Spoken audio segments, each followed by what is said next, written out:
All right, guys. I think we're live. We're good to go here. Tyson, man, you look like you're holding back laughter. Is it because my lack of an intro, like your channel? It's just, no, I mean, no, it's good. It's all good, man. I'm having a good time. The end of summer, the end of preseason almost. There's a lot to talk about. Some good, some bad, some whatever. It's never a dull moment with the Jets, man. Yeah, dude, that's for sure. So, I mean, kind of talk about where we're at right now. Last week of the preseason, one more training camp practice left, dude, and then it's full go regular season mode. One more practice left, which is tomorrow. Obviously, they looked pretty good today. There's a lot of positive reports. Garrett Wilson, Justin Fields, Arian Smith supposedly looked pretty good today as well. Jermaine Johnson back, Quinn Williams back, Sauce Gardner back, Azari Thomas is also back. Hopefully, I'm not lagging too. By the way, I'm getting the low or the bad internet It's thing better now. flashing up on the screen. Yeah. Um, but yeah, so good day of practice today. Tomorrow, hopefully, we stack another positive day, getting ready, of course, for that Eagles game, which is Friday night, 7 o'clock. Last one, last kind of go round for Aaron Glenn, and then things get real. Things get serious with Pittsburgh coming into town. So where do you kind of stand right now with what you've seen so far through training camp practices and the first two preseason games? I think what we realize is the team's a work in progress, man. It's like we want them to be good so bad so quickly. We want them to be like, oh, week one they'll be firing all cylinders, and that may not be the case. And that's just a fact because they seem like they have a long way to go, especially on offense, where you have, like we talked about it a million times, new coach, new quarterback, new coordinator, trying to get rhythm, they're trying to get in sync, and it seems like the high of the Packer game was offset by the low of the Giant game, and now some Jet fans seem to be in disarray. But Aaron Glenn had a really good long practice today. The team is working hard. There's some things you can have some encouraged by the offensive line.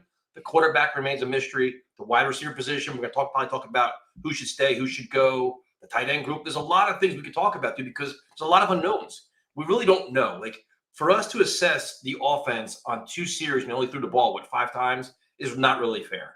You know what I mean? So it's just a lot going on right now with the Jets. But I think Aaron Glenn's comment today really struck me where he said, I don't care if you're a veteran or a rookie. I don't care what your paycheck is. I want to keep the best players.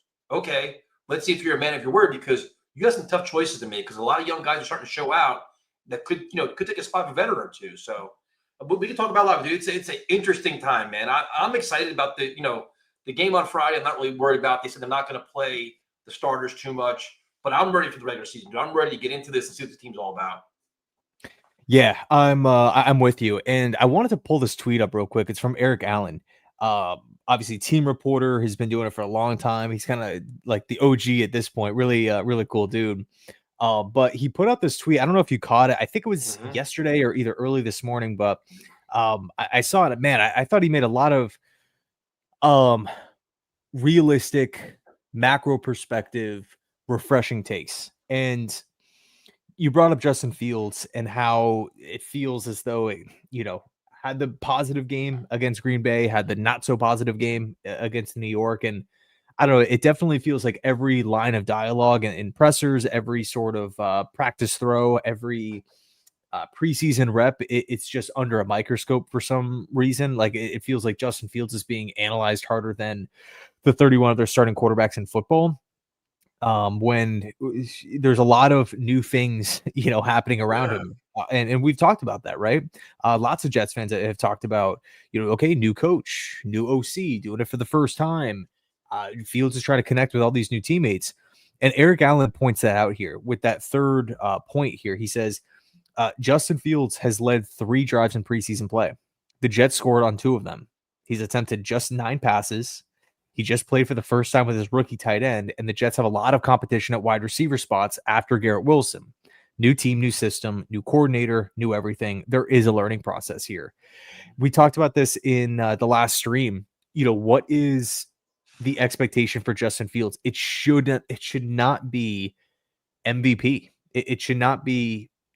Fields should be going 14 of 16 in training camp practices looking like this, dominant force. Would that be great? Of course, that's what I want. But realistically speaking, that's not who Fields is at this point in time. And quite frankly, if you throw any quarterback back there, new coach, new system, new teammates, trying to learn everything, what's the likelihood that one of like a top 10 quarterback would just slide into the mix and then everything is just rolling right off the bat. So, if we're having struggles in week 5, right, the second month of the season, okay, time to panic.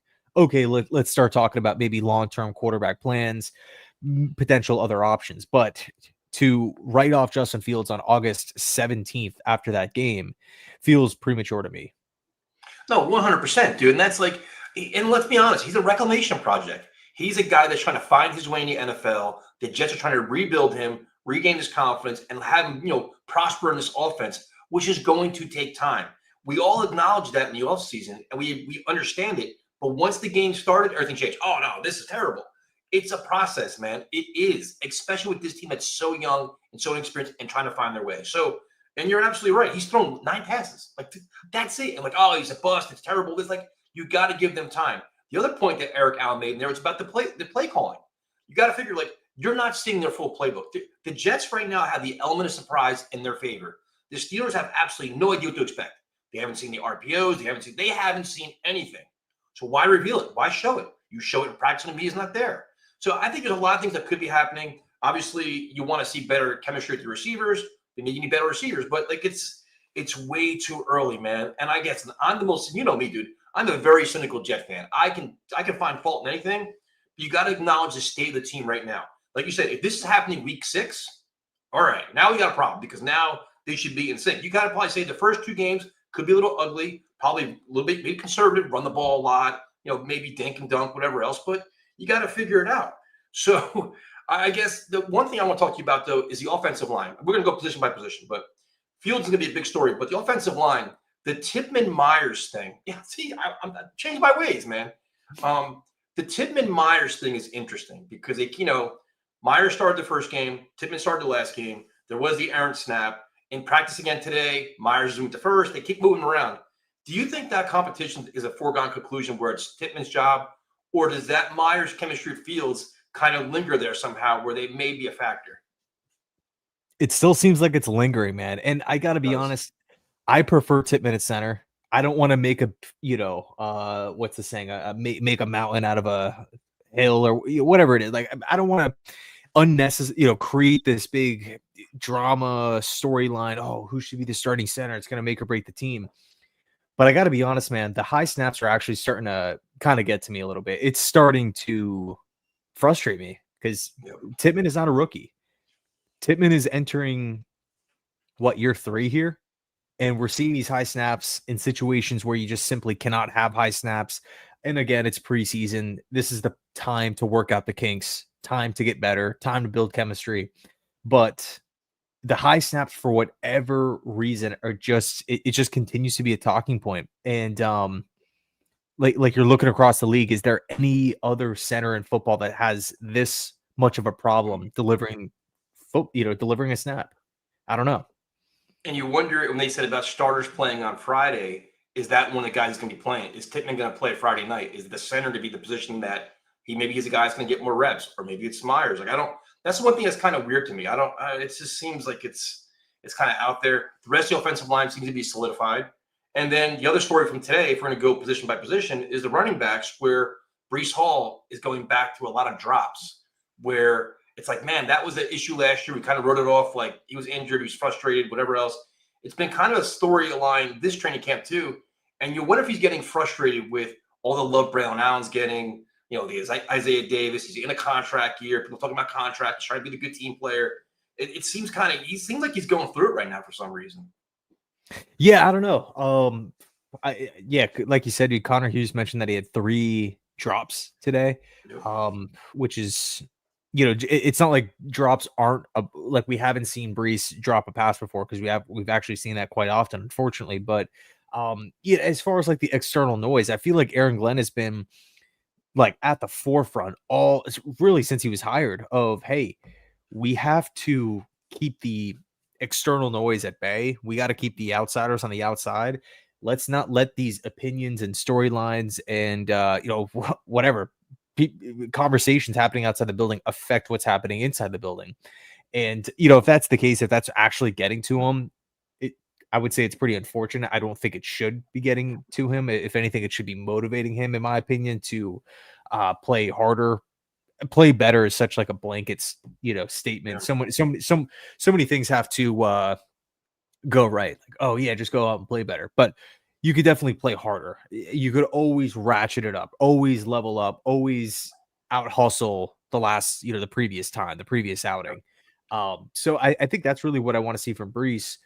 Hopefully that's not the case, man, where he's getting influenced by like outside noise. And also, too, man, Braylon is his freaking teammate. Yep. He's not the Dolphins running back. If Braylon's getting hyped, that's a good thing because that means the Jets are probably doing better. If Braylon takes a big step forward, a big leap this season. So I don't know if that's true. I would be bothered by it, but I don't think it is. Now, with Isaiah Davis banged up a little bit and the rookie is going to be playing a lot on Friday night, do you think there's a chance? You got to figure Donovan Edwards is going to be featured. Do you think there's a role where he can earn a spot on Friday night, or is this more like practice squad, kind of just solidifying his spot there? Do you think there's any room for him, or no? Donovan Edwards specifically, I mean, I just don't know if we're going to keep 4 running backs. I don't think so. And I think Edwards is just the perfect practice squad role, right? You could bring him on. I don't think he's going to be claimed by another team. You look at the amount of rookie running backs entering the mix. Don't even include the Saquon Barkleys, the Derrick Henrys, the James Cooks, all these different great running backs, right? Don't even include them. Just look at the rookies coming in. All these rookies, for the most part, are going to be making the 53-man roster. Yeah. So what team out there is really going to be looking at the Jets practice squad to go pluck Donovan? I mean, maybe I'm wrong here, but to me, I'm not going to say it's a waste of a roster spot if you put Donovan there. But I think if you put him on the practice squad, he could, obviously practice throughout the season, get better, hone his craft, and it would open up another spot on the 53 for maybe a special teams player, or if you're so thin at the wide receiver spot, maybe that spot goes to Smith, and maybe Smith continues to take steps. Brandon Smith, I should say, once the regular season hits, he gets better and better and better. And now it's like, okay, well, we wouldn't have actually seen Brandon Smith grow and evolve as a player if he was on the practice squad, where Donovan Edwards is actually here and he's just on the bench because we have 3 stud backs taking all these reps. So for me, I think now, look, I still view that Eagles game as a showcase. That's why I actually haven't dropped a 53-man prediction, because I think there's still that big showcase on Friday. I want to see these young guys compete. I want to see these young guys fly around. Anything could happen here. So, and also with that said, injuries. 1%. Yep. So who's to say other guys from other teams, veterans that maybe don't fit their system, veterans that are overpriced, young players that maybe Muji wanted in Denver but couldn't have because he wasn't the GM. Maybe someone like that gets loose. Maybe a former Lion that Aaron Glenn has worked with gets loose. Yeah. I don't know. The 53-man, I think, is far from being decided. So if you're going to go about 53-man, the tight end position gets really interesting for me, because Andrew Beck has solidified himself as the fullback hybrid tight end. He's very active in the passing game, which is great. But then you look about, okay, how many tight ends would you keep? Because you have Mason Taylor, obviously a lock. I think Stone Smart's pretty much a lock at this point. After that, you can make a case Rucker could go, dude. You can make a case that, that's really all. You keep 2 tight ends, including Beck, who's like a fullback. That's kind of like 3. Or how do you do it?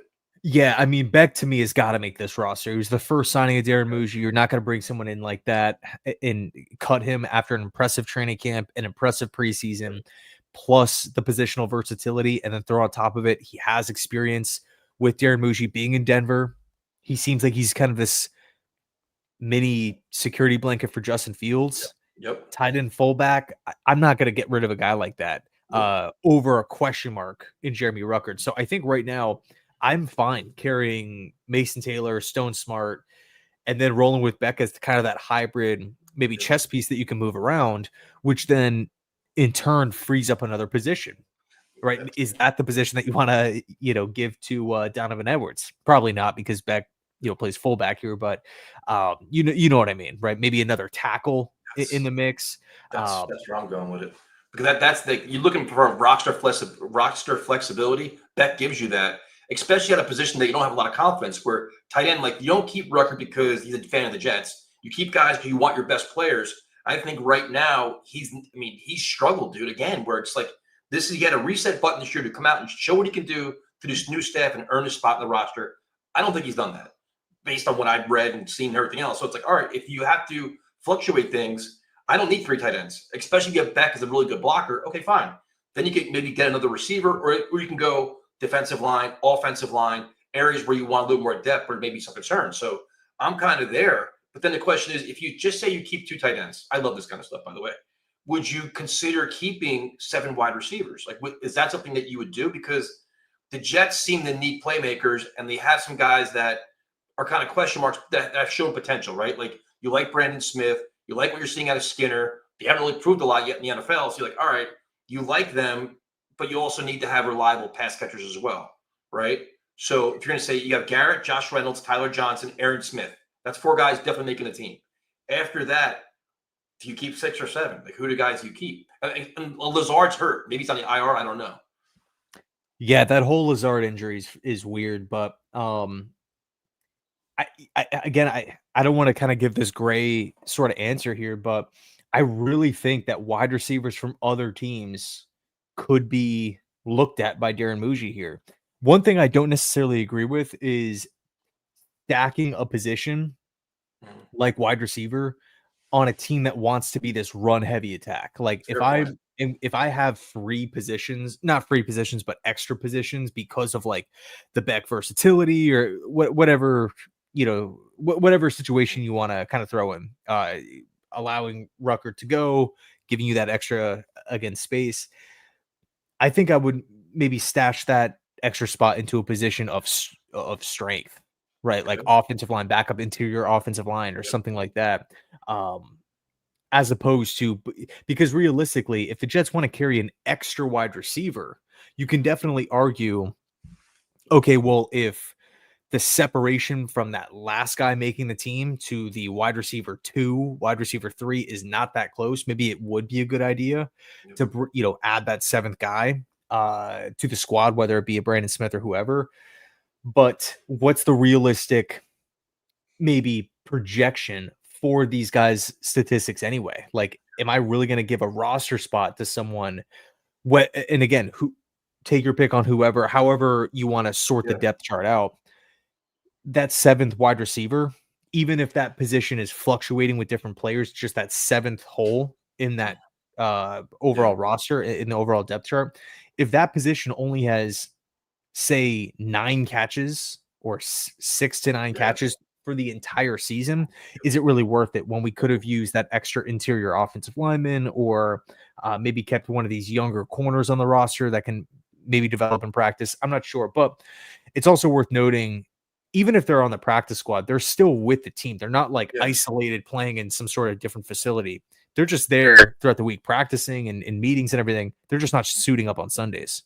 Yeah, that's going to be most interesting to see who they keep there. Lazard is the X factor. We don't know what his injury really is. So, I think if he is healthy, well, I'll ask you this question. If Allen Lazard is healthy, is he making this team? And I kind of think he's going to, because the Jets put such a premium on the running game, and he's a really good run blocker. So I think they may take priority over his run blocking initially, and the fact he's a veteran receiver, keep him around. It's also a cap hit. I think you cut him. But I think, do you think that's the route they go if he's healthy? I think he's making the team if he's healthy, right? For sure. Because I forget what stream we were talking about this in, but you don't restructure a contract to like lower your cap number and then just cut him and dump him like that. Yeah. Like, the whole reason why you restructure is because there's some level of interest in wanting to, I'll scratch your back, you scratch mine type of thing. You can have the roster spot if you take this big pay cut. I just don't see, because it's not. I think one thing that we have to kind of look at as fans sometimes, and sometimes I forget it. Sometimes a lot of like it just goes under the radar in my opinion. But who are these players' agents? If you do something like that dirty to Allen Lazard, who represents him? What happens if next free agency period, the free agent that you want to target has an offer from the Jets and an offer from, I don't know, New England? Which agent do you think, or which team do you think the agent might persuade or lean his client to go to? Just hidden stuff like that. I feel like is noteworthy. Not saying cutting players is like a bad thing. It happens every season, every single season, obviously. But whenever you have these weird restructures where a player is taking like, okay, I did sign this contract for this money. I don't have to take this pay cut, but you know what? I'll admit I could have played better. I should have been a better player. Here's the pay cut. And then the Jets are like, sweet, see ya. We just lowered your number and you're gone later. It just feels like bad business to me. But then if that's the case, they have 5 receivers right now. So really there's only one spot open for all these young players, maybe 2, because Lazard be number 5. And then now it's like, okay, you have 5, you have one spot for all these guys competing it. Well, there's Skinner, Brandon Smith, Corley, Gibson. Things get really interesting then, dude. But I mean, I was reading an article today about how Romeo Doubs might be a release from the Packers. He was like suspended from the team last season. It doesn't seem like there's any plans to give him an extension. Christian Watson is hurt right now and is also on an expiring deal. Do the Jets pry him away? We've talked a lot about Juwan Jennings. Yeah. Van Jefferson has had a pretty disappointing camp with the Titans. He might look like he could be a cap casualty. Couple Patriots wide receivers, young guys with potential. The Patriots actually have a couple players like Corley, where they were like higher draft picks, but they didn't really show much last season. And with McDaniels coming in, like basically installing his offense, which is different from what the team ran last year. Supposedly, you have these surprise names popping up, making plays, and you have like the higher picks not really impressing. So maybe one of those guys gets free. Now, of course, you feel great about that. No, but at least it's just another option. No, it's definitely something to think about, dude. I think the wide receiver position has got to be fluid, but I think if you have 5, the back end is going to be really, really interesting. I got a question for you. No, real quick, just to stick on the wide receivers. I did a video on this earlier. I got to do the editing for it, but Amari Cooper's still out there. Gabe Davis is still out there. Dontavian Wicks is another guy on Green Bay who could potentially slip through the cracks. I think there's going to be some surprising names, like not in some sort of weird way, not in some sort of negative way, but that cut down day, on one hand, it sucks, right? Because players are, missing out on their dream of making their team. Yeah. But then on the other hand, there's this like positive rebound where all these players that are getting released for whatever reason, talent, money, system fit, whatever, they now have their phone ringing off the hook from all these different teams saying, hey, well, we really liked you, or we were going to draft you, but you got picked 3 picks before, our selection. Yeah. So please, come to our camp. Yeah. So you kind of have this cool like rebirth for all these new young players. And I feel like that's where you see, guys really emerge. And unfortunately, I hate to bring this name up, but one name like that one perfect example was Danny Woodhead leaving the Jets to go to the Patriots. Like, hey, they identified this kind of random player, practice squad, not this big name guy, as a perfect player for what they wanted to do. Yep. And he goes out and has this, in my opinion, tremendous career from where he was. So you never know how this is Daramushi's first crack at it too. And also the Jets 7th pick in the draft, right? So we're pretty high up in the waiver wire too. Yeah. So we should have first dibs on a lot of these guys. No, I hope they're aggressive too, man, because there's definitely some areas of need. Now, the quarterback position to me is very, very interesting because you have Justin Fields. Tyrod Taylor has this mysterious injury that they can't even confirm that he's going to be here week 1, which is kind of a bit concerning for me, but I'm negative, so whatever. To me, in my untrained eye, I actually like Cook, dude. I like the way he plays the game. I'm not saying he's better than Martinez, but like if you're looking at a guy like the number 3, maybe the practice squad guy or the other guy at the end, if you had a choice between Martinez and Cook, based on what we know right now, who would you take? To be like the go-to backup QB2? Just say assume Tyrod's coming back week 1. Who would you, for the third quarterback, who would you like? It's tough because Martinez has the experience with Glenn going. I mean, he obviously knows the team because he was here last year, but before the Jets, he was with Glenn and Inkstrand in Detroit. So he has this long, kind of backstory with this staff, which I think is pretty funny. And I do feel like Martinez probably gives you the best chance to win today. Fields gets hurt tomorrow. Tyrod's not ready for week 1. We panic and, can't find an option. We have to win that game. Adrian Martinez probably gives you the better chance over Cook. But I think what Brady Cook was able to do it back at Missouri, what he's shown in preseason, he looks like he can hang, man. He was literally the top, or considered a top 3 undrafted free agent in the entire market, every position included. By far the number 1 undrafted quarterback, and the Jets were able to land him. So for an undrafted free agent, all things considered, right, looking at the situation with context, I think he's looked pretty good. Just not really putting the ball in harm's way. He throws these wobblers, but Peyton Manning threw wobblers. So I'm impressed. I've been impressed. Yeah, that's gonna be really interesting. Now, if Tyrod's not available week 1, I mean, when the cut downs happen, I'm hoping the Jets have a good idea what happens with Tyrod, and they have to go out and get a quarterback and don't wait. Because would you be comfortable week 1, say, okay, listen, Tyrod's gonna be back week 2? Will you be say, okay, let's just roll and have Adrian Martinez the backup, and what happens happens. Let's see what happens. That's not, to me, that's not being competitive. That's taking a big risk. Yeah, that's actually what I was going to ask you after after we got done talking about the wide receivers. I was going to say, because the Tyrod injury is weird, man. It's weird. Wear and tear injury before the first preseason game. We know he's injury prone. We know he's up there in age. Yep. If this is happening and he's not playing in games, even if he comes back healthy, does this happen again? Is there some sort of weird situation where week 5 rolls around and there's some sort of strange practice injury where he's not good to go? I think, I think it might be smart if the Jets, even though I love Tyrod, I'm not saying cut him, right? Yep. But if one of these other quarterbacks break free, and I have a list of names here that I'm curious to get your thoughts on, you can kind of give me the thumbs up or thumbs down. If actually you even think we should do this, or are you totally fine with? Nope, Yeah, I'm all about it, dude. 100% all about it. Because 2 things. You nailed it, dude. Tyrod is coming off an injury, coming off a surgery, is injury prone, and I don't want to have a wash here where you're like, all right, season's over. Justin Fields, God forbid, gets hurt, and now we're playing Adrian Martinez, we're playing Cook, we're playing no, bring in a veteran guy who's played in the NFL that can run a friggin' offense. Let's not punt the season. Let's be prepared, be proactive instead of reactive. So now's the time to do it, especially with cuts, because you still have a week and a half till the season starts. I wish it would happen now, but they're probably stringing it along to one more preseason game. But who's your list, man? Let's hear these names. I'm curious. You have me curious now. Yeah. So first name up here, Tommy DeVito. Man, he's interesting. He's an interesting guy. He'll come cheap. So what's the criteria for this? You're gonna say a veteran quarterback that started games that'll basically sign at the minimum, right? That's kind of what we're looking for. So you kind of cut out there. What'd you say? So you want a veteran quarterback that started games in the NFL and will sign at the veteran minimum, sign at the minimum, right? Not gonna pay him a lot. Pay him $2 million, whatever, to sign here.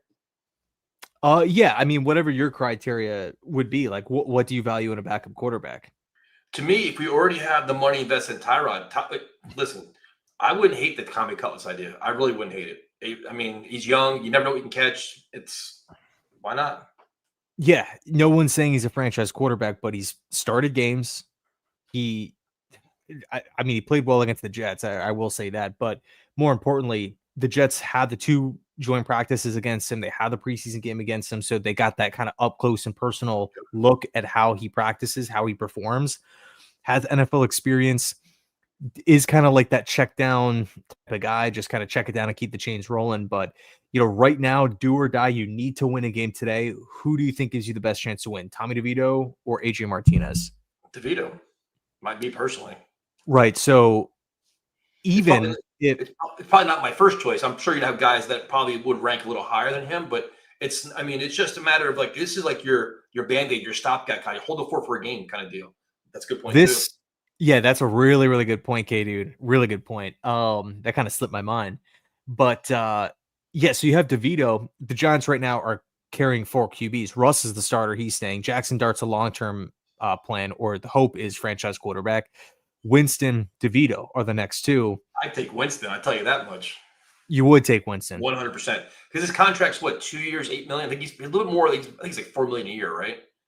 Well, so that's why I listed DeVito first, is because they just signed Jameis on a 2-year deal. Yep. So But you that's the know, part- but that's the reason behind it, dude. A 2-year deal. Guess what you have? You have a backup for this year and next year. That would be kind of killing too because Tyrod would be gone. This is the last year of Tyrod's deal, so you're basically getting your backup for 2 years. right. But if you're Brian Dable, unfortunately, he has to make that decision first. So if he's looking at it like, okay, well, Russ is here for 1 year, DeVito's here for 1 more year, Jameis is here for 2 more years, and he's fine being the backup anyway. He's probably going to be the one that's QB3, Yeah, and DeVito's probably going to be the first one out. That would be my guess. right. That'd be my guess. Um, so, but either way, right? I think we're both in agreement. DeVito Yep, or Winston, whoever does break free, yep. I would not be mad whatsoever if the Nope, Jets claimed either of those two players. absolutely not. Next one here, Kenny Pickett from the Browns. Man, he's an Same interesting player. similar He's situation as the Giants, where Flacco's the starter. You just drafted Gabriel in round 3, Shador round 5. They don't want to throw those guys out to the Wolves. Yep, So because the Browns have a pretty difficult start to the season, but it's looking like Kenny Pickett, who they just traded for, by the way. yeah. He's coming in from the Eagles. Does he really? Oh, I mean, I guess we could throw Tyler Huntley in there as well, but I don't really think so because he was out there for a long time. The Yeah, Jets didn't show any interest in him, but um, dude, and the Browns have Watson still as well. The Browns have freaking 6 QBs, it's but ridiculous. um, Pickett's interesting. He's a Jersey kid, but is he? I guess if we ranked him, I'd like Winston over all of them. But I mean, okay. would you have more faith in Pickett than Martinez? I'd probably more faith in Pickett. He's a tough kid. But he got hurt too. Wasn't he hurt in training camp already?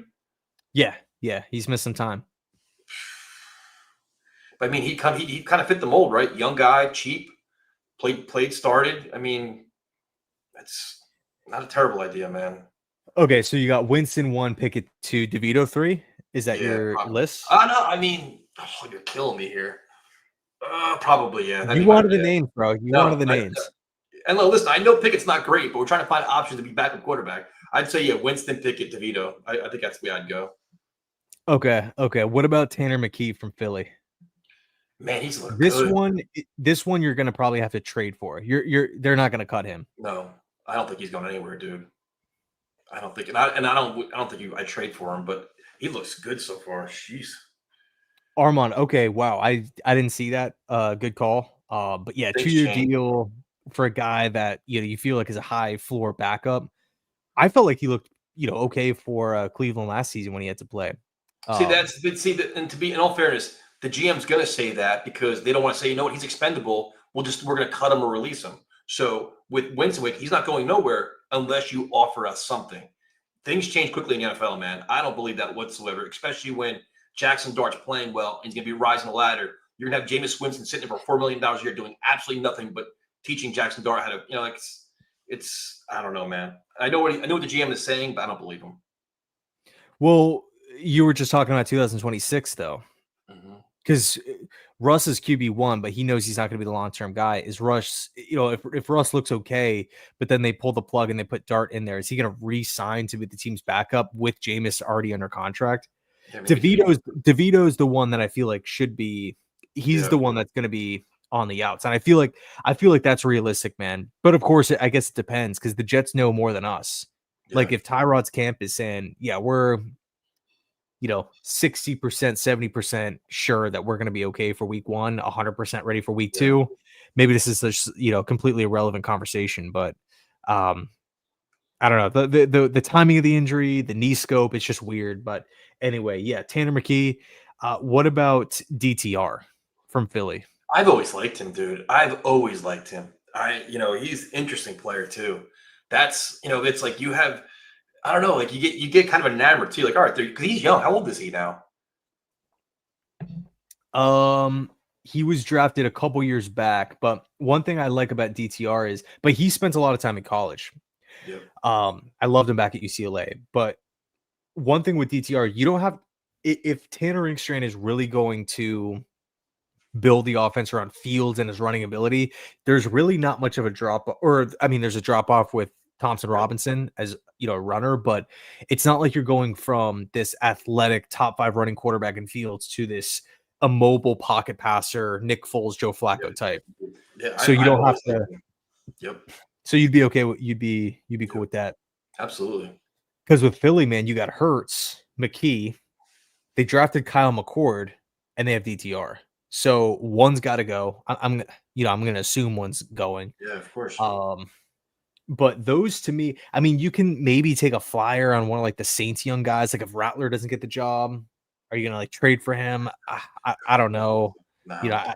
yeah, it doesn't really line up to me. But yeah, I've seen a couple comments suggest not in this stream, but yeah, Taylor Heineke's pretty. Yeah, that's a solid option. He's 100%. probably with Trey Lance emerging with the Chargers. It's Yep. he can maybe break free. Where was DTR on the depth chart? I think he's either 3 or 4 with it's him and McCord. I think battling Yeah. it out, but McCord was just picked. Yeah, So McCourt's not going nowhere. yeah, and granted, I haven't been following it. I don't know if McCord has looked, good or impressive or anything so far. I've seen a couple comments suggesting Anthony Richardson. I don't think the Jets go down that route because he's still on the rookie deal. Zach Wilson's not going to happen. What about Drew Lock in Seattle? He was terrible. He was terrible with the Giants. I mean, I think I'm biased. I've seen him play out. I think that's how bad he is. I mean, I take Mike White over Drew Lock, to be honest with you. I mean, I would just have a thing for Mike White just because he's competitive and he's feisty and stuff. But man, he was so bad last year, dude. Yeah. Yeah, because the Hawks have Darnold, Milrow, and then Locke. What if Mike White wins the QB2 job for Buffalo? Would you take a flyer on Trubisky? That's your reaction for every because it's just like I'm not saying we got to sign this guy to a 5-year deal. I'm saying if we need to see him for a game or two. No, but you look at the criteria. He meets the criteria. That's the thing. It's like, you can make it. To me, it's like, game manager, played in the NFL, will come cheap. They all fit that bill, Yeah, dude, the cut down day is going to be interesting, man. Obviously what the Jets are going to do, but Yeah. which players, wide receivers, quarterbacks here, another position too, I feel like is, Jason, what's going on, bro? Yeah, give me Mike White. One position too, which I feel like on the surface is pretty thin right now. D end. Bro. We heard a positive voluntary OTA from Weaver. Nothing really since. Clemens, I just got to see it to believe it. By the way, Clemens kind of reminds me of like the defensive version of Jeremy Rucker. Mm-hmm. Like they have potential. They were kind of a higher pick, both athletically gifted, but we just haven't seen it on the field when it matters. But yeah, I feel like it's kind of a sneaky position. Can I offer you a take? I think one of the most disappointing aspects of Saturday's game was the defense in the second half, where you're looking for, Will McDonald was out, Jermaine Johnson's out, Quinn is out, all these guys are out. And the defensive line, you're like, all right, can they get any pass rush? Can they stop? They couldn't stop anything. I'm like, all right, this is the Jets' depth on defense. Where look good week one. Last week, I was like, oh man, this could be a problem because after your second, third string is not very good, not generating pressure. They weren't playing physical. And again, Cowart's out and Weaver is showing some things. But to me, it's like we're talking about waiver wire moves. I'd be all about defensive line. You talked about Clowney at one point. I'm like, dude, bring him in because the defensive line, especially the Jets, if they want to run the ball and play like this physical smash and ground and pound stuff, you need a very stout physical defense as well. I'm not sure they have the horses to play that right now in terms of depth. That was me. And the other one more thing too. Sorry, before I forget, is the edge. You're literally your pass rushers, dude. Like who's behind Will McDonald? Who's behind Jermaine Johnson? Can they do this without selling their soul to blitz? Nobody really stuck out, dude, which was kind of surprising to me.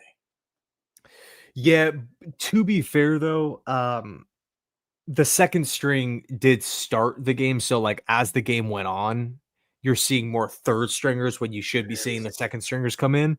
But I get your point. I think we should bring in someone. I mean, Jadeveon Clowney to me makes a lot of sense, even though he's a veteran. I know Glenn wants to play the young players, but he fits a 4-3, a 3-4. He can help set the edge. He can help stop the run. Two of Clowney's best qualities. I think he would also be, because I've seen the argument, okay, just give him an incentive-based deal. But if you're Jadeveon Clowney, you have the talent to go and the flexibility to go play for any defense. Yep. Why would I take an incentive-based deal, which means I need to be actually on the field playing? Mhm. I'm not going to sign an incentive-based deal for the Jets where Nope. I'm going to be the the defensive end 3. Yeah. I would, if I'm Clowney, I'd probably personally wait until someone gets hurt, but uh, I think he'd be an option. I would honestly give Clowney a lot of guaranteed money. I mean, the Jets right now still have over $30 million in space for this year. So you give Clowney 1 year, 10 mil. Yeah, it's freaking expensive. But if Clowney could have 6 to 8 sacks, Yep. 4 to 8 sacks, let's say, but be a solid edge setter, a solid run defender, and all of a sudden, you're adding Clowney in, and you're not relying on a Clemens, you're not relying on a Rashad Weaver to have like a career season. Yep. I think it's worth the 10 mil. I mean, the money is like the season's gonna come and go, and then the Jets will have a ton of cap space next season. I think it's worth it. 100% agree with you, dude. That was my one concern. We talked about this like when we did like the training camp preview. What are our areas of concern? It was stopping the run, physical. Who can play next to Quinnen? Can they generate a pass rush?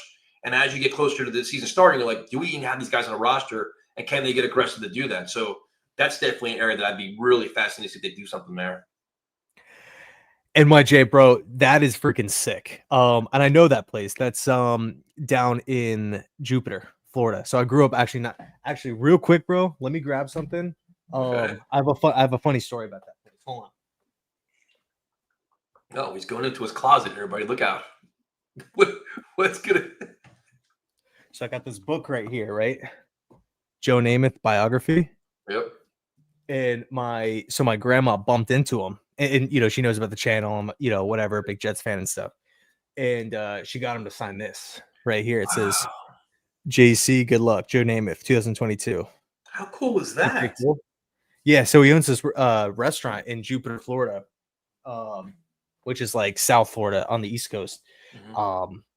But yeah, and funny enough, I bumped into him when I was a little kid in, where was I?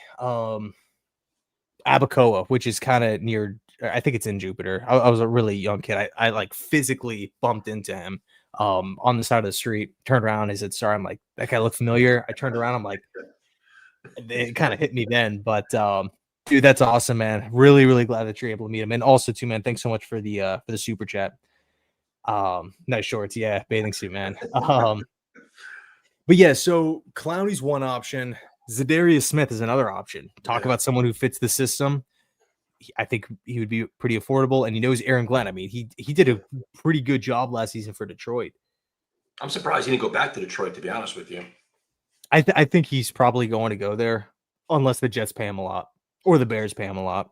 So now going from the defensive front, I'm curious to get your take on the safety position, which has been underwhelming, to be honest with you, where we saw some good from Cisco week one. Last week was a complete disaster with the miscommunication and blown assignments, all kinds of other stuff. But it doesn't seem like anybody really has emerged. Tony Adams, Malachi Moore, like, do you like that's an area if we're talking about waiver wires and cuts that players look at. I'm looking at safeties too, man. I'm not even gonna lie about it because I just think they need more there, need more veteran leadership, probably more playmaking, more consistency. And it's unfortunate because you talked about the entire offseason. To your credit, dude, look at all these Pro Bowl level safeties out there that Jets could sign for cheap. And they didn't do it. They spent Cisco. They gave pretty good money to Cisco, but it seemed like it's still a hole in the defense. To be honest with you, Dude, I was watching Kyle Hamilton highlights the other day, and I oh, loved him back at Notre Dame. favorite player. Oh, And I was just thinking about, like, man, what would he do in this style of defense with like Glenn as a coach and as a developer? But yeah, just like that kind of strong safety that helps and run support, that flocks to the football, just plays downhill, big hitter. Not saying I'm giving up on anyone on the team, yeah. but yeah, dude, the safety play, it was not good at all last season, and that's got to change. And And then, I know Cisco, that play from Cisco left like a bad taste in everyone's mouth. mhm. Um, People were saying like, "Oh, it's Quantas Stiggers." It's more so on Cisco. He took like this weird kind of route to the football. Um, like the safety shouldn't be like in that position. The safety shouldn't be like in that like almost behind the wide Yeah. receiver. Like that's especially in like this style of defense too. Like you want that guy coming over like the top. But Yeah, man. Is there a starting strong safety that's you think that's actually going to hit the market? I Yeah, I don't mean know. that, and that's and to the chat's point, Dean Clark did look really good. He had what tackle for a loss, he had an interception and a sack, I think, right or something. He was all over the place. But Yeah. he's probably a practice guy, practice squad guy, special teams guy, which is great. But I just think it's just so unfortunate, dude, because it was kind of a hole coming into the offseason. They didn't really address it. And it's kind of leering its head out again, like, all right, we need a safety. It's kind of frustrating from my eyes. But then you got to figure between Wilkes and Aaron Glenn, maybe they could find somebody else once these cuts do happen. Because what happens to training camp is you assess what you have and identify your holes and whatever else. Like, all right, we took a shot at these guys, didn't work out. Now we pivot. I'm hoping they pivot at safety, dude. And once the roster cuts happen, we can talk about all these guys. But I think it's got to be a guy that it shouldn't be on the roster right now. There's got to be somebody else to start for them. Yeah, I don't know. I mean, it's looking like it's going to be Tony Adams at this point. It's risky, man. It's I don't know. Yeah, I mean it's kind of like wide receiver where I think like we've been talking about it since January. You know what I mean? Yep. I mean, because you look at the secondary, like the corners, you feel fine with me. Sauce was back today. I know they said he got his leg kicked, so I'd rest Sauce until week one. You don't need to have him do anything for a while.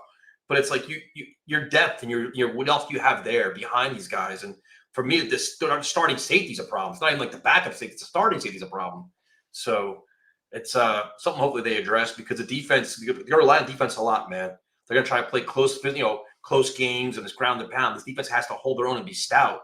You can't have holes, like I think it's a glaring hole, to be honest with you. Yeah, I mean, Armand brings up a couple of interesting names here. John Johnson, all of these guys at one point I've wanted on this Jets team, but John Johnson's interesting because he's played in this style of system and he has good flexibility between free and strong Yeah, safety, but older. he's But old. Von Yeah. Bell is interesting because he had 11 starts last season, and I just looked up when he came into the league. He was actually in New Orleans when Aaron Glenn was there. Was he really? Mm-hmm. Yeah, so it says he was drafted or first year in the league, 2016 through 2019 he was with New Orleans. 2020 through 2020 through 2022 he was with Cincy, 1 year in Carolina, then back to Cincinnati last season. But he's always been a pretty durable guy. I actually didn't really like him that much coming out of Ohio State. But yeah, no, he was a second round pick made by the Saints in 2016. It's an interesting name. That's something that just me looking from like trying to like. You're not gonna have the perfect roster, obviously, and the perfect starting lineup, but it's like you're just trying to find upgrades. That's the whole key to this, right? And I think you just need to find one there. Yeah, Duncan, who has a shot to make the 53 that we will see play on Friday? Well, I mean, we will see some starters according to Aaron Glenn. Like he didn't say that the starters are not going to play. He said some of them will. So, who's that going to be? He didn't want to get into details with it. But as far as like positional battles, I am curious to see like what's happening behind Quinnen and Cowart at D tackle. Tufele has made a good impression, but like, who's gonna be that big run stuffer? Yeah. Right. Like I like Leonard Taylor's upside, especially as a pass rusher. Yeah. But is Derek Noddy, the veteran, is he gonna make the team? I'm not sure. So, I think so. with Cowart still hurt and Quinnen missing an extended period, you just kind of wonder, okay, it just feels like it's a position that you're going to need some depth at this season. Do you think Membu plays on Friday? I think he does. Well, it's interesting because Philly has a lot of edge rushers. Yeah. And like a lot of edge rushers fighting for spots. Azeez Ojulari, ex-Giant, that could be maybe someone who gets released and maybe the Jets can look at, even though I think he's more of like a 3-4 type of rusher.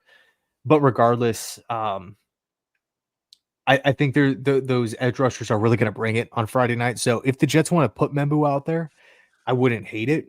I think he needs reps. That Kayvon Thibodeau rep was just awful. A lot of people were blaming Fields for missing the throw, but if you look back, he's literally jumping in the air.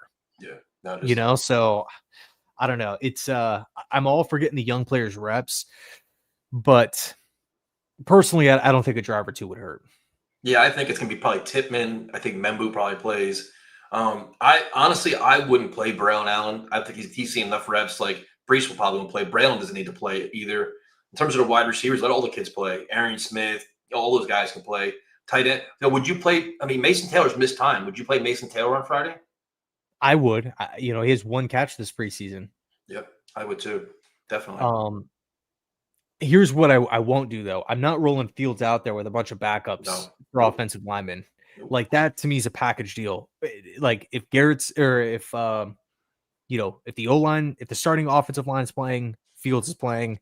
I want Garrett out there. Fields is playing. I'm not rolling Fields out there with Nope. second teamers. That makes absolutely zero sense. And I think there's like a 0% chance of that happening. But yeah, for the most part, I think I'm cool not playing the stars. I don't Yeah. want to see Gardner, who's banged up today. I don't want to see Quinnen.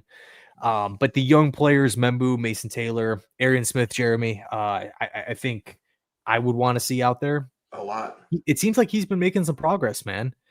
If you rewind back to draft night, people were acting like this guy shouldn't have been picked, but he does check two boxes that the Jets just don't have. Who's the fastest wide receiver on the team? Arian Smith. Who's the best deep threat on the team? Arian Smith. So to come in and have both of those maybe check marked on your resume, like you're coming in with those two things, like in the fourth round, mid round, like not second round, not first round, fourth rounder, and you can say both of those things, that puts you in a pretty good position. Now, of course, he's got to go out there and handle business, catch passes, and do his thing and develop. But I like the progress so far. I think right now too is like when he does drop a pass, it gets like highlighted, like exaggerated, like 30 times over. Like, oh, see, he dropped the pass. Meanwhile, all receivers at some point drop passes. I think he was credited with two in the last game, but the one was clear pass interference. They just didn't call it. But I was impressed by his route running over the middle. He seems like he's tough. He's actually better than I thought he was going to be early on. But he's a work in progress. He's not being counted on to catch 65 passes this year. You're saying catch 20, 25 this year and just show progress, and maybe next year take a big step up. Like that's all the expectation is for him. Mm-hmm. Yeah, and Kel, the offense will revolve around the three-headed monster running game. Fields will be the game manager. It's that simple. I'm cool with that, honestly. I'm But cool with that. but you were cool with it. But you can't. You have to have the ability to consistently get the ball downfield. You need a vertical passing game that's consistent because this won't work. Like you can't. Like game manager means what? You manage a game. He's got to make at least 2 or 3 big time throws a game to win the game. He has to, dude. Because if not, defenses are going to stack the box, crowd it. They're going to play like that 10 to 15 yard defense where they're like dare you to throw deep. If you can't do it, your offense is going to suck. So it's game manager sounds great, but he's got to make throws. You can't. You know what I mean? It's almost, you can't be back to the Zach Wilson days where they're scared to throw the football. You can't play that style with Justin Fields. I agree. Yeah, so I agree with you, but I don't see. I think Fields has the potential to make those 2 throws per game. So do It's I. not like KC, Cincinnati, Buffalo, Yep. Baltimore, where they have to make 10 to 15 throws per game because they are the true engine of the team. I think Fields has a pretty good supporting cast around him for the running game, Mm-hmm. not for the passing game. Because at this point, Arian Smith, Mason Taylor, both of those guys are question marks. Yeah. You have Garrett, but that's pretty much But I don't want it. you don't want to see like Fields get like handcuffed where it's like he can't do certain things. Like let him air it out a couple times, dude. Like let him take those shots, and 20, 25 yards downfield. Like give that space to your offense. Like play action pass will help with that obviously a lot, but he's got to prove that he can do it week in and week out. And then defenses have to worry about him in addition to his legs. I think really getting Fields on the move, that's something that we have Yep. not really Yep. seen all that much. I'm not talking about like Fields improvising. I'm talking like designed outs, Yeah. designed rollouts, play action bootlegs, where you're really just maximizing the space, creating space between Fields and the where the ball snapped. I think the more separation that you can have there, the better, because not only are you highlighting one of Fields' biggest skill set, which is his legs and mobility, but you're also kind of decluttering what's in front of him. Yeah. If you don't think Fields is an accurate quarterback, if you don't think he could read the field, well, let's get this guy in open space to where he doesn't have defenders in his face, right? And he can just see the field, see the half field clearly. So I think that mixed with him improvising, mixed with the running game, mixed with Garrett, and hopefully you're just kind of, crossing your fingers. Who's it going to be? Tyler Johnson, Josh Reynolds? Can someone step up and give us, 600-700 yards? It doesn't feel likely at this point. It feels like Garrett's probably going to get 1,000, and the next guy up is probably going to get like 500. That's my fear too. Which, I think that's not the ideal plan. That's where you gotta hope. But you're saying maybe Brees gets 5 or 600 as a receiver. oh, It's I don't know, man. That's a lot of yardage. for Brees. I mean, what would be the rushing statistic projection? Not as much. I'll keep saying, dude. I think by the end of the season, Brees will have the receiving yards and Braylon will have the rushing yards in terms of the two. I just don't. I just think that's where they're going to use them, dude. Screen passes, be like a check out of the backfield, and then there's going to be use Brown out as a bowling ball. That's not okay. I've been wrong a million times before. I just don't see it, dude. Because they're not. Braylon Allen's style fits this offense, dude, so much better than Brees's does. And as good as Brees could be, Braylon looks more explosive, more decisive. He carries, he carries defenders. Brees hasn't shown that yet.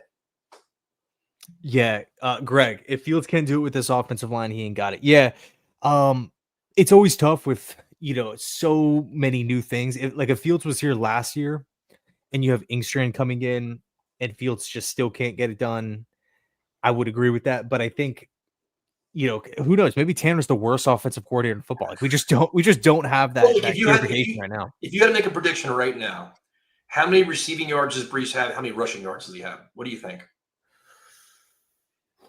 I'm going to say Brees probably gets, assuming he's healthy. Yep. I'm going to say 7 to 900 rushing yards, 700 to 900 rushing yards, with 450 receiving yards. And then what do you think Braylon has for rushing and receiving? I think Braylon probably has, I'm going to say 750-ish to 800 rushing yards. Yeah. Receiving yards, probably like 200 to 300. 200, yeah. Because I'm thinking in the world, like they're probably use a bolt in the backfield at the same time. That'd be the smartest thing to do. And I just think Braylon will run, Brees will catch. That's kind of how it's going to go, but we'll see it. But I think it's going to be really interesting to see how they use them. And you made a lot of really good points about moving Justin Fields around too. Well, also too, we have to factor in Isaiah Davis. Yeah. If Isaiah Davis goes out and snags 400 rushing yards, that's 400 rushing yards, or at least, as far as the attempts go, those are attempts that could be given to Braylon or Brees. But it definitely feels like the Jets have a plan when it comes to the running game. Like, to me, that was so mind blowing last year. Like, the team has Brees. They draft Braylon. They draft Isaiah. So you invest 2 of your draft picks in running backs when you already have a good running back, for them to not run the ball at all. It never really felt like there was like an actual plan in place. Because when Braylon, it's not like, oh, well, Braylon's a bust. Isaiah Davis is a bust. So our plan A sucks. Now we have to transition to plan B, which is Aaron Rodgers throwing it all the time. Because Braylon and Isaiah looked good when they had the football in their hands. So yeah, dude, I think there's going to be a nice snap or volume breakdown between the 3 backs. And I think another thing too that we have to factor in, because the reality is there's only one football. Everyone plays the same amount of games. I want to say, Braylon's in 1,000-yard back. Brees will be in 1,000-yard back. Isaiah will have 700 yards. But, realistically speaking, if we teams, if you're a good rushing team, you're going to have in the 2,000s, of total rushing yards. What's Fields' rushing number going to be? If that could be freaking 500-600, that could be. We've seen Justin Fields have an 1,000-yard rushing season at the quarterback position. I was going to say that. Yep. So if he can contribute, which he will, and I'm not talking about 60 yards, maybe 500 to 600, I think is realistic for Fields, especially if they're calling QB draws and, improv stuff aside.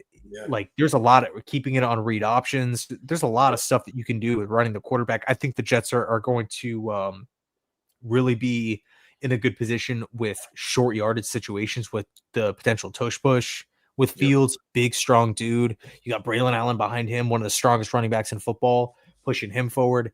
It just feels like getting into third and short is going to be the number one priority of this football team, because when you're in that third and Yeah. inches, 1, 2, 3, I mean, the ball can go to anyone. It's either going to be a quick pass, a run. I mean, you could just do everything. Isaiah Davis comes into play. Braylon comes into play. Brees, Fields throwing, Fields running. Garrett on quick slants, quick little, curls to the tight end, Yeah. running backs out of the flat, bootleg play action. Like the third and short, man, is just going to be money for this team. Well, I mean, and you also have Beck too. You got Beck. You run the ball. You have Beck. Braylon running behind Beck, which is also a good thing too. We have big fullback there too. But to your point earlier on, it's like the Jets didn't have an identity last year on offense. They had no identity. It was Aaron Rodgers and trying to figure it out. This year, you know the identity team. They want to be physical. They want to run the football and be creative about it. I think the one thing that we kind of forget, especially now, is that everything we hear about Tanner Engstrand is he's very, very creative. He's got a lot of innovative ideas. They're obviously not going to show it now. They're not going to show any of it now. So we only know what the media tells us and what we see in preseason, which is not a lot. So they're going to unveil a whole lot of other things that could open our eyes to just the Fields' ability, to the, what could happen to Braylon, to Brees, to Isaiah Davis, all this other stuff too, which is to me really exciting. Like I'm excited about it. Like I can't go into a season just down depressed. Like Fields sucks, we suck, we're not going to do anything. I'm open-minded to say there's a lot of really things they can do if they're creative and they're well coached. If they're well coached and disciplined, they can do some really good things here. It's just a matter of fulfilling that. Yeah, man, I'm excited. Philly, that Philly game should be pretty fun to watch too. Even if the starters aren't playing, it's just like, because all of a sudden, like if Malachi Moore goes out there and has 9 tackles, Yep. a pass deflection, tackle for loss, maybe you're looking at strong safety feeling like a little bit better, going to bed on Friday night. Well, the other thing too is I want to see this team, even though it's second and third stringers, I want to see them respond if they're a poor performance.